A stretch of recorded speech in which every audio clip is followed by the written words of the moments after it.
छात्रों में आशा। आइए आज पढ़ते हैं मीराबाई के बारे में। हमारे मध्यकालीन भक्त कवियों का प्रामाणिक जीवन वृत्त तो उपलब्ध नहीं है, लेकिन उनकी कविता पढ़ते समय कविता में उनका व्यक्तित्व बार बार उभर आता है। वे अपने व्यक्तित्व की विशेषताओं के लिए अपने इष्ट के प्रति समर्पित होते थे। अपने इष्ट की जो मूर्ति ये कवि अपनी वाणी द्वारा गढ़ते हैं, उसमें उनका व्यक्तित्व भी घुला मिला ही होता है। मीरा ने अन्य महान कवियों की तुलना में कबीर जैसी सूर तुलसी की तुलना में कम लिखा है, किंतु अपने विषय में उन्होंने पर्याप्त संकेत दिए हैं। केवल तुलसी ने ही अपने जीवन के विषय में मीरा से अधिक लिखा होगा। मीरा की कविता में लोक लाज, कुल की मर्यादा को तोड़ने या लांघने की बात बार बार कही गई है। यह कारण नहीं, इसके सामाजिक कारण है। मीरा अपने इष्ट को समर्पित तो होती हैं, लेकिन इस समर्पित होने की प्रक्रिया में जो विघ्न बाधा आती है, उसका संकेत भी वह दे देती हैं। यह भी देखने की चीज़ है कि तुलसी के समान मीरा की कविता में भी दुर्जन खल आते हैं। खल यानी शत्रु, खल आते हैं। विषमता का बोध मीरा के यहाँ प्रकट है। कबीर तुलसी ने अपने समकालीन किसी खल का नाम लेकर उल्लेख नहीं किया है। मीरा ने राणा का नाम लिया है। मीरा की कविता में अमृत विष साथ साथ अक्सर आते हैं। कहा गया है कि उन्हें विष दिया गया था, उन्होंने पी लिया तो अमृत हो गया। पता नहीं यह सत्य है या असत्य, इसका प्रतीकार्थ जरूर है। प्रतीकार्थ मतलब यानी कि उसका संकेत जरूर है। विषपान मीरा का, मध्यकालीन नारी का, अर्थात सिर्फ एक मीरा ने ही उस विषपान को नहीं किया है, मध्यकाल की संपूर्ण नारियों ने उस विषपान को किया है। यानी वो विषपान क्या है? वो एक सामाजिक विषपान है, अपनी स्वाधीनता के लिए संघर्ष है। अमृत उस संघर्ष से प्राप्त तोष है जो भाव सत्य है। मीरा का संघर्ष जागतिक वास्तविक है, अमृत उनके हृदय या भाव जगत में ही रहता है। मध्यकालीन समाज में अवर्णों को सवर्णों के समान होने के लिए जाति प्रथा से टकराना पड़ता था, तो नारियों को रूढ़िग्रस्तता और छद्म कुल मर्यादा से, छद्म यानी कि दिखावा। भक्ति आंदोलन में आर्थिक समानता की बात नहीं थी। बात केवल भक्ति की दृष्टि से समानता की थी, लेकिन इस भाव जगत की समानता के अनुकूल आचरण करने पर जाति प्रथा और नारी पराधीनता की रूढ़ी रास्ता रोक कर खड़ी हो जाती थी। मीरा जब कविता में बार बार लोक लाज, कुल की मर्यादा तोड़ने की बात करती हैं, तब वह उसी बाधा की ओर संकेत करती हैं। ऐसे उल्लेख मीरा के यहाँ बहुत ज़्यादा हैं। जैसे तुलसीदास को जहाँ अवसर मिलता है, भूख, अकाल, महामारी और कामदेव के प्रभाव का उल्लेख कर देते हैं। कबीर जाति जुलाहा मति का धीर जैसा उल्लेख कर देते हैं। वैसे ही मीरा लोक लाज, कुल की मर्यादा तोड़ने का अदबदा का उल्लेख करती हैं। मीरा ने यह भी लिख दिया है कि लोक लाज तो मैंने तोड़ दी, लेकिन इसके लिए लोग मुझे बुरा कहते हैं, निंदा करते हैं, तरह तरह की बातें करते हैं। सास लड़ती है, ननद खिजाती है, पहरा बिठला दिया जाता है, ताला जड़ दिया जाता है ताकि मीरा बाहर न जा सके। सास ननद ही नहीं, लोग भी कड़वे बोल बोल कर उनकी हंसी उड़ाते हैं। सास बुरी है, ननद हठीली, लड़ लड़के मुझे ताड़ती हैं। सास बुरी, अरे ननद हठीली, लरी लरी मोही तारी। कहा जा सकता है कि सास, ननद, ताला, चौकी, पहरा आदि का उल्लेख उस युग की स्त्रियों की अभिव्यक्ति का मुहावरा था। ठीक है, लेकिन यह तो पता चलता ही है कि मीरा की कविता उस युग के सामान्य नारी मन की विवशता को प्रस्तुत कर रही है। यद्यपि मीरा ने जिस ढंग से बात लिखी है, उससे साफ पता चलता है कि मुहावरा नहीं, मीरा की आप बीती है। सास, ननद, पहरा, चौकी, ताला मुहावरा है, राणा तो मुहावरा नहीं। सास लड़े मेरी ननद खिजावे, राणा रहिया रिसाए। यह जो राणा जो शब्द है, यह सिर्फ एक मुहावरा नहीं बल्कि मीरा को पीड़ित करने वाला शासक है। मीरा की कविता संबोधित कविता है, वह राणा को अनेकशः याद करती हैं, कभी उसे संबोधित करती हैं, कभी उसके अत्याचारों का वर्णन करती हैं। मीरा के आचरण में यह कौन सी बात थी जो राणा को नापसंद थी, जिससे कुल की जो मर्यादा है वह नष्ट होती थी। मीरा की कविता मध्यकालीन नारी जीवन को देखते हुए इतना असामान्य है कि उनके विषय में नाना प्रकार की कहानियाँ और किंवदंतियाँ प्रचलित रहीं। इतना तय है कि उनका गृहस्थ जीवन उनके पति की मृत्यु के कारण छिन्न भिन्न हो गया। यह भी तय है कि वह घर की चहारदीवारी में रहकर सामान्य विधवा का जीवन नहीं बिताना चाहती थी, साधु संगति भी करना चाहती थी। साधु संगति यानी वो ज्ञान प्राप्त करना चाहती थी, जीवन क्या है उसको जानना चाहती थी। बच्चों, उस समय जो मध्यकाल का जो समय था उसमें वो स्त्रियों के ऊपर इस तरह शासन किया जाता था, कभी उनको सती करवा दिया जाता था, कभी उनको जौहर में मरना पड़ता था। तो वह उस ज्ञान को प्राप्त करना चाहती थी, इस जीवन का उद्देश्य प्राप्त करना चाहती थी, इसलिए वह साधु संगति करना चाहती थी। मीरा भक्त थी, भक्त होना तो बुरी बात नहीं है, ना आपत्तिजनक है। यदि वह सभी लोगों की तरह घर में रहकर पूजा पाठ करके भक्ति करके अपना वैधव्य काटती रहती तो राणा को क्या आपत्ति होती। आपत्ति का कारण साधु संगति ही ज्ञात होता है। मीरा केवल भक्ति ही नहीं थी, वह राणा कुल की वधू भी थी। वह सामान्य भक्तिन की तरह सामान्य लोगों से मिलते जुलती थी, तो राणा कुल की मर्यादा कैसे न भंग होती। अतः जो राणा था वो उनको दबा के रखना चाहता था। वह यह नहीं चाहता था कि इस नारी को, इस स्त्री को किसी विशेष प्रकार का ज्ञान प्राप्त हो। आज के समय पर भी ऐसा आपको देखने को मिलता है। तो यह तो मध्य युग की बात है। मीरा ने लोक लाज, कुल मर्यादा की ही तरह साधु संगति का भी उल्लेख अपनी कविताओं में अनेकशः किया है।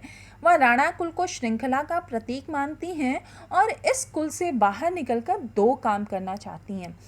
पहला, साधु संगति करना चाहती हैं अपनी कविताओं में, वह कृष्ण से मिलना चाहती हैं। साधु संगति और कृष्ण मिलन, ये दोनों वस्तुतः एक ही उद्देश्य हैं। कृष्ण से मिलन का अर्थ भाव जगत में कृष्ण का मिलन है, अर्थात साधु संगति में कृष्ण गुण कीर्तन। इस उद्देश्य की पूर्ति राणा कुल से बाहर आकर सामान्य जीवन में घुलने मिलने से ही हो सकती है। मीरा ने लिखा है, मीरा तो गिरधर बिन देखे कैसे रहे घर बसी के। मीरा का अपना कोई नहीं, केवल गिरधर गोपाल हैं। मीरा ने भाई बंधु सगे साथी सब छोड़ दिया। साधुओं के साथ बैठ बैठ कर लोक लाज खो दी। भक्तों को देखकर वे प्रसन्न होती, जगत को देखकर रोती। आंसुओं से सींच सींच कर उन्होंने प्रेम बेल बोई। राणा ने विष का प्याला भेजा और मीरा ने मगन होकर पी लिया।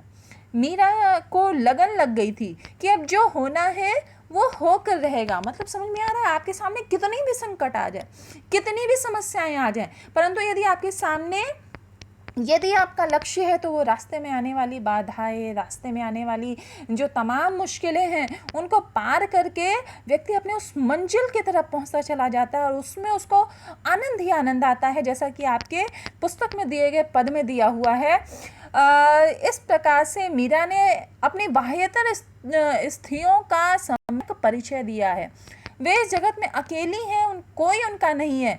उनका जो पति है वह मृत हो चुका है। विधवा के साथ भाई बंधु भतीजे कैसा व्यवहार करते हैं यह आपको बताने की आवश्यकता नहीं है, यह तो सर्वविदित है।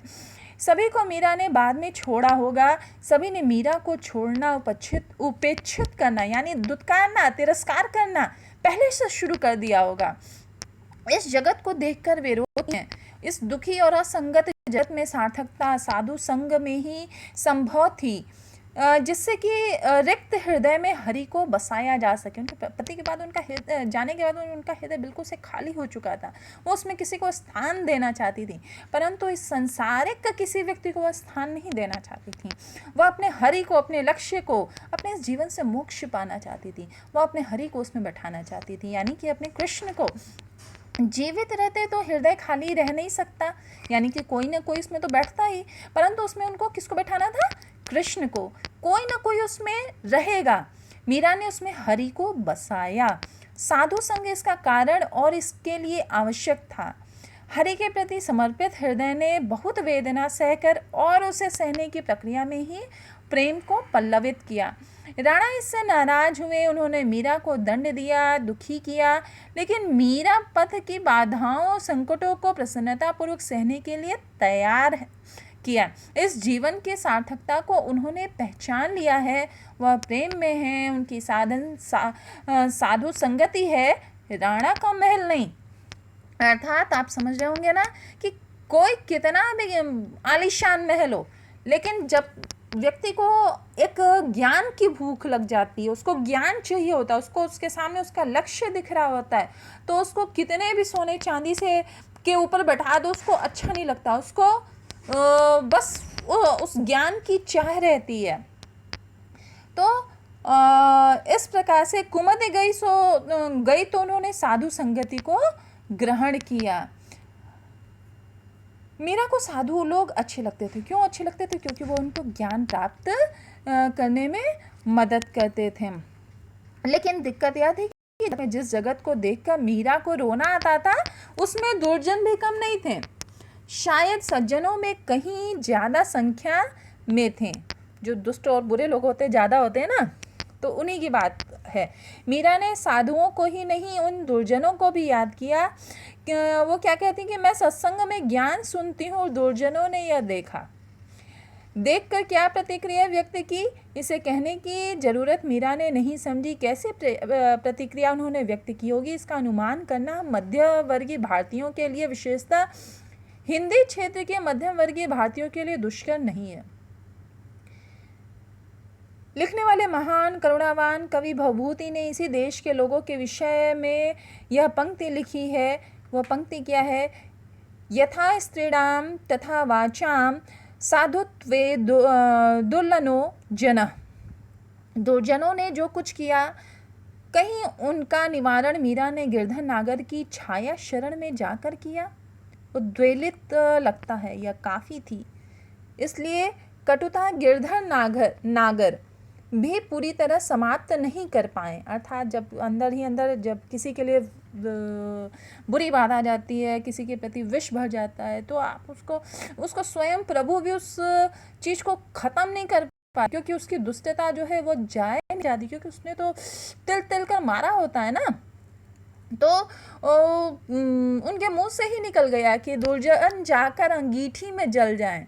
जैसे हम लोग बद्दुआएं देते हैं ना, वैसे ही वो भी कहती हैं कि दुर्जन जाकर अंगीठी में जल जाए। लोग कड़वे बोलते हैं, हंसी उड़ाते हैं, यह नहीं देखते कि मीरा तो हरि के हाथ बिक गई हैं, उनकी शरण में चली गई हैं। वह स्वयं कहती हैं, कड़ बोल लोक जग बोलिया, करस्या मारी हासी, मीरा हरि रे हाथ बिकाड़ी, जड़म जड़म रीदासी। सासू ने कहा मीरा कुल का नाश करने वाली है। आपकी पुस्तक में दिया हुआ है ना, तो वो कहती हैं कि सास कहती है कि मीरा कुल का नाश करने वाली है। तो हम मध्यवर्गीय भारतीय समाज की स्त्रियों के पीड़न में स्त्रियों का भी योगदान होता है। सास पतोहू ननद भौजाई का कला भारतीय स्त्रीमान की बहुत बड़ी विशेषता है। यह संयुक्त परिवार की विशेषता है जो उनके जीवन में साफ उतर कर आती है। सास बहू ननद भौजाई में कलह ही नहीं होता, प्रेम भी होता है, किंतु विख्यात कलह ही है। मीरा के जीवन के विषय में तो लोक साहित्य प्राप्त होता है। उसमें मीरा ने सास ससुर या राणा के विषय में जो लिखा है वह समर्थित होता है। लोक साहित्य को प्रामाणिक नहीं मान सकते। लोक साहित्य मतलब समझ रहे हैं ना, मतलब लोगों द्वारा आम जनमानस के बीच में जो फैला हुआ साहित्य है उसे लोक साहित्य कहते हैं। इसको हम क्यों इसको प्रामाणिक नहीं मान सकते? क्योंकि ये तो मुंह द्वारा कही जाती है, सुनी जाती है, फिर वो अगला व्यक्ति अगले को मुंह से ही कह के बताता है। लेकिन इसका कुछ न कुछ आधार होना चाहिए। संभावना यही है कि मीरा के साथ जो भी कुछ घटित हुआ था वह लोक साहित्य के माध्यम से अब तक लोक चित्त में सुरक्षित है। डॉक्टर पद्मावती शबनम ने रूपक गायकों की शैली में प्राप्त ऐसे पदों का संकलन किया है जो उनके ग्रंथ मीरा व्यक्तित्व और कृतित्व में प्रकाशित है।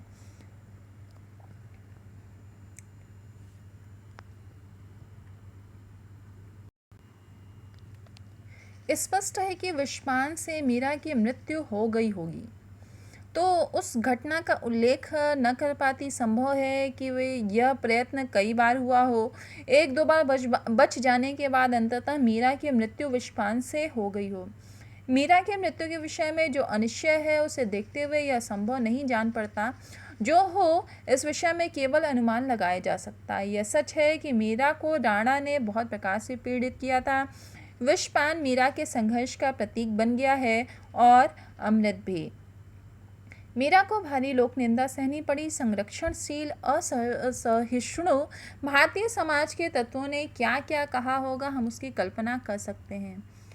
मीरा जी जब कहती हैं मुझे यह बदनामी लाठी लगती है, चाहे कोई निंदा करे चाहे स्तुति, मैं तो अनूठी चाल चलूँगी, तो मानना चाहिए कि बदनामी उन्हें कड़वी भी जरूर लगती होगी। ऐसा न होता तो यह दुर्जनों को अंगीठी में जल जाने की बात नहीं करती। मीरा को अपनी असहायता का तीव्र बोध होता है। यह बोध जितना तीव्र है उतना ही हरि के प्रति समर्पण की भावना भी है। इस असहायता के बोध कहीं न कहीं अबलातत्व मतलब यानी वो अबला हैं, अबलात्व का बोध और यह एहसास कि स्त्री समुचित अबला होती है मिला है। उनके पति की मृत्यु, सास ननद की ताड़ना, उनके पिता की मृत्यु, देवर राणा का पीड़न और ऊपर से दुर्जनों की लोक निंदा, इन सब ने मीरा को बहुत असहाय मन स्थिति में डाला होगा। लोक निंदा की हालत तो यह है कि विश्व प्रसिद्ध भारत की सर्वाधिक प्रसिद्ध भक्त कवित्री होने के बाद भी आज तक राजस्थान में ऐसे लोग हैं जो मीरा को अच्छी निगाह से नहीं देखते। आप समझ सकते होंगे कि आज तक राजस्थान में उनको लोग बुरा ही समझते हैं। इस विषय में एक बहुत चर्चित लेखक हैं, उन्होंने लिखा है, उनका नाम है पंडित परशुराम चतुर्वेदी। उन्होंने मीरा पर काम करने के सिलसिले में राजस्थान की यात्रा की। उसमें बताते हैं वो कि हाँ, इस बात की सूचना मुझे अपने उदयपुर की एक यात्रा के ही समय मिली थी कि मीरा के प्रति आदर बुद्धि राजस्थान में कम है। मुझसे इसकी चर्चा चित्तौड़ दुर्ग के रहने वाले लोगों तक ने की थी, यानी कि उनसे लोगों ने स्पष्टतः यह बात जो है वह कही है वहाँ पे कि मीरा को वहाँ पे लोग अच्छा नहीं समझते। मीरा को अपना राज वैभव छोड़ना पड़ा था। लोगों से घुलने मिलने के लिए, साधु संगति करने के लिए उन्हें सामंती वैभव का मोह त्यागना पड़ा था। जैसे कि आपको कुछ प्राप्त करना हो तो आपको बाकी सारी की सुख सुविधाएं त्यागनी पड़ती हैं, उसी प्रकार से राणा के देश में भी सब कुछ, गहना गांठी, हाथ का चूड़ा, काजल, टीका, महल, अटारी, नगर निवास, ये सब कुछ तो था, पर बस नहीं थे तो साधु नहीं थे। मतलब वो ज्ञानी व्यक्ति नहीं थे जिससे वो ज्ञान प्राप्त कर सकती, जिसके कारण उनको घर से बाहर निकलना पड़ता था। वह इस कारण से मीरा को वह देश कूड़ा लगता है, यानी कि जहाँ पे कोई ज्ञान देने वाला है ना, वह स्थान ही उनको कूड़ा नज़र आता है। मीरा ने यह सामंती वैभव त्याग कर भगवी चादर पहनी थी। उन्होंने स्वयं कहा हुआ है, महल अटारी हम सब त्यागे, त्याग्यो थारो बसो शहर, कागज की राणा हम त्यागा भगवी चादर पहर।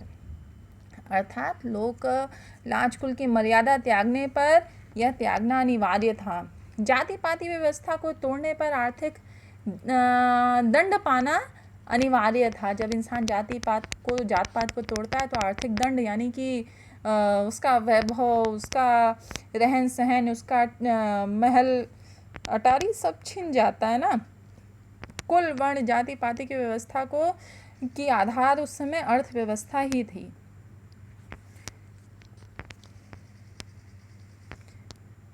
मीरा का जो प्रेम है वह अज्ञात प्रियतम भगवान के प्रति था, लेकिन क्या दीर्घ वैधव्य में उन्हें मृत पति की याद बिल्कुल नहीं आई होगी?